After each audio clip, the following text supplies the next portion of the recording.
Charles, quand est-ce que je dois m'occuper de la pierre tombale?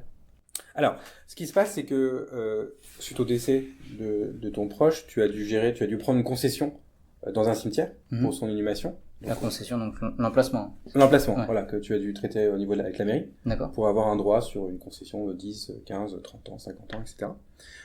Et tu as l'obligation, sur cette concession, de poser un monument. D'accord. C'est obligé. Obligé. Mais je peux Ouais. pas. Tu peux faire quelque chose de très simple, mais il faut poser quelque chose que tu peux pas laisser une pleine terre, la terre comme ça, dans un cimetière. C'est fait partie des règles du cimetière. Ce que tu dois faire, en fait, souvent c'est quelques mois après, hein, c'est pas tout de suite, hein, en fonction, surtout si c'était une pleine terre, en fait, il faut que la terre se tasse un peu, D'accord. tout se structure un peu, donc quelques mois après l'inhumation, tu te renseignes et tu dis, voilà, qu'est-ce que tu veux comme monument? Donc tu as plein de types de monuments différents, religieux, pas religieux, avec stèle, sans stèle. La Donc, stèle, c'est.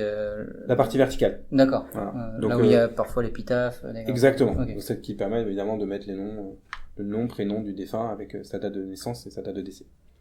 Donc ça c'est vraiment un des premiers, c'est qu'est-ce que tu veux comme monument, sachant qu'aujourd'hui il y a vraiment des monuments très différents, religieux, pas religieux, avec des symboles, etc.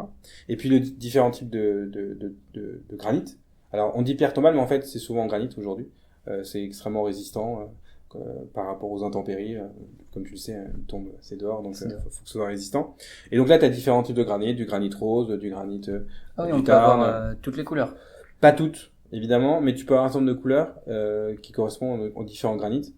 Et à toi de faire ton choix, sachant qu'évidemment, les granites ont des coûts très très différents. Hein, Ça coûte combien en général? Déjà, dans la pierre tombale, il faut deux choses. Il y a la pose du monument, qui est une prestation, donc tu te doutes bien que c'est pas simple, donc il faut bien la poser, etc., respecter les cotes.